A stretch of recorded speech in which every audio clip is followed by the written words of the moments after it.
جو چھوٹے بچے فوت ہو جاتے ہیں تدفین کے بعد ان کا جسم قبر میں ہی رہتا ہے یا جنت میں چلا جاتا ہے؟ قبر میں ہی رہتا ہے بھیا، جنت میں کہاں سے چلا جاتا ہے؟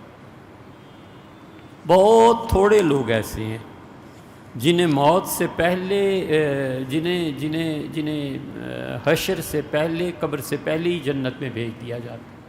جیسے سورہ یاسین میں آیا ہے کہ وہ جو چوتھا آیا تھا اسے انہوں نے قتل کر دیا، قیل ادخل الجنہ، ہم نے کہا ابھی سے جنت میں لے جاؤ۔ تو اللہ تعالیٰ کا انعام ہے کسی پہ کہ مرتے ہی اسے جنت میں بھیج دیا جائے۔ یہ خدا کا معاملہ ہے، حقیقت قابل تسلیم ہے، لیکن بچوں کے بارے میں ایسے نہیں ہیں۔ ایک جگہ البتہ یہ آیا تو بچے بھی اپنے وقت پہ ہی جنت میں جائیں گے۔ ایک جگہ جو آیا ہے وہ یہ کہ والدین سے پہلے قیامت میں، حشر سے پہلے، وہ بچے جو ابارشن کا کیس ہو گیا تھا ان بچوں کو جنت میں پہلے بھیج دیا جائے گا۔ دوسری جگہ بھی آیا ہے کہ بچے قیامت میں اٹھ کھڑے ہوں گے اور کہیں گے پروردگار یہ میری ماں ہے، یہ میرا باپ ہے، اور میں ان کے جسم سے جدا ہوا ہوں اور میری شفاعت قبول کی جائے، انہیں جہنم سے آزادی ملے۔ تو بچوں کی شفاعت پہ اللہ انہیں وقت دے گا۔ ایک جگہ یہ بھی آیا ہے کہ حضور صلی اللہ علیہ وسلم فرمایا، ایک آدمی سے پوچھا تمہاری بیٹیاں؟ اس نے کہا 3۔ آپ نے فرمایا تینوں تمہیں جہنم سے بچانے والی۔ اس کا عرض کیا اللہ کے رسول کیسے؟ فرمایا جب لوگوں کو جہنم میں بھیجا جائے گا تو بیٹیاں اٹھ کھڑی ہوں اور کہیں گے اللہ آپ نے ہمیں معاف کر دیا ہے، ان کو بھی معاف کریں جن کے لیے ہم شفاعت کریں۔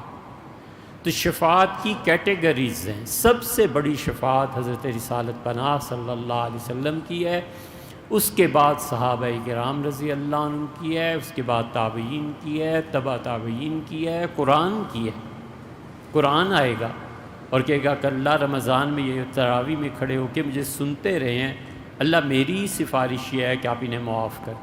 حضور صلی اللہ علیہ وسلم خوبصورت پرندوں کی صورت میں سورہ بقرہ اور سورہ آل عمران آئیں گی اور کہیں گی کہ اللہ یہ ہمیں پڑھتا تھا، آج کے دن معافی ہو تو اللہ معاف فرما دے۔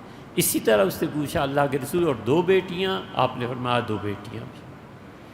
وہ کہتا ہے میں نے چاہا کہ ایک بیٹی کا پوچھوں تو کسی نے آ کے کہا ارے تمہاری اونٹنی بھاگ گئی ہے، تو میں جنگل کی طرف بھاگا تاکہ اونٹنی کو پکڑوں، لیکن حضرت عمر رضی اللہ عنہ نے پوچھا تھا۔ اس روایت میں ہی آگے چل کے ایک جگہ اس کی تخریج میں آتا ہے کہ رسول اللہ صلی اللہ علیہ وسلم ایک بیٹی بھی باپ کو جنت میں لے جائے گی اور ماں۔ پھر یہ آتا ہے کہ وہ جو جسم مکمل ہونے سے پہلے ماں کے جسم سے الگ ہو گئے وہ بھی اٹھیں گے۔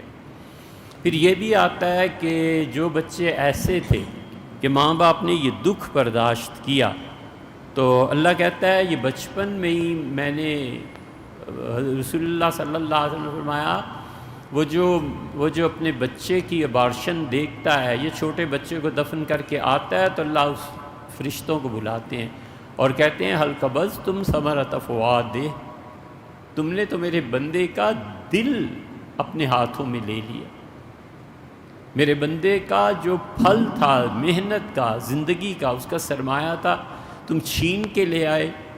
ماذا قال عبدی، میرا بندہ کیا کہہ رہا تھا؟ تو فرشتے عرض کرتے ہیں کہ اللہ آپ کا بندہ کہہ رہا تھا کہ آپ جس حال میں رکھیں وہ راضی۔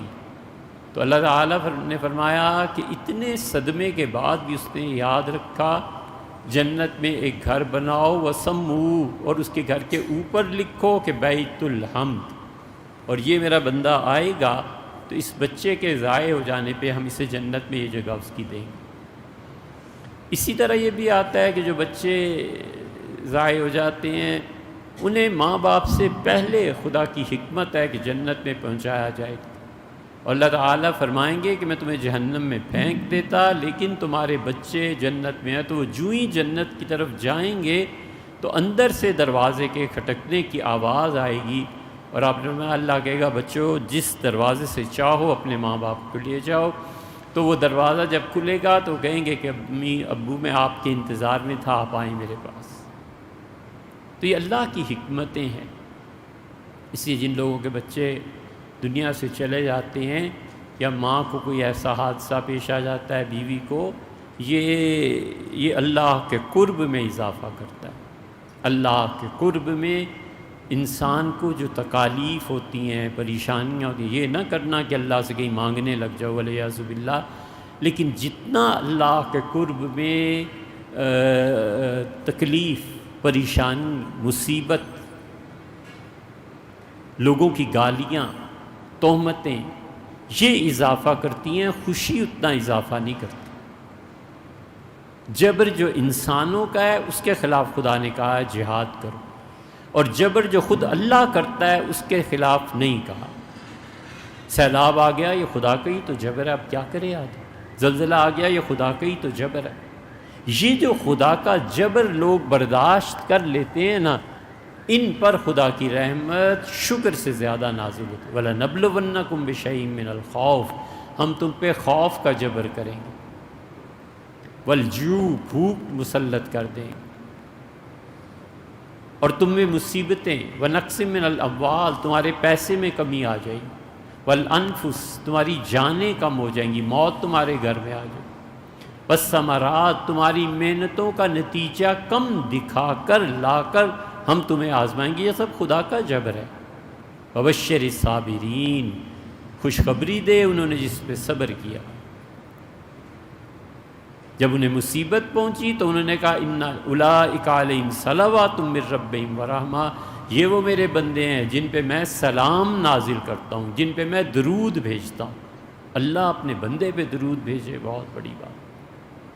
یہ ہے دکھ سے خدا کے قرب، لیکن مانگنا ہمیشہ عافیت کو ہی چاہیے۔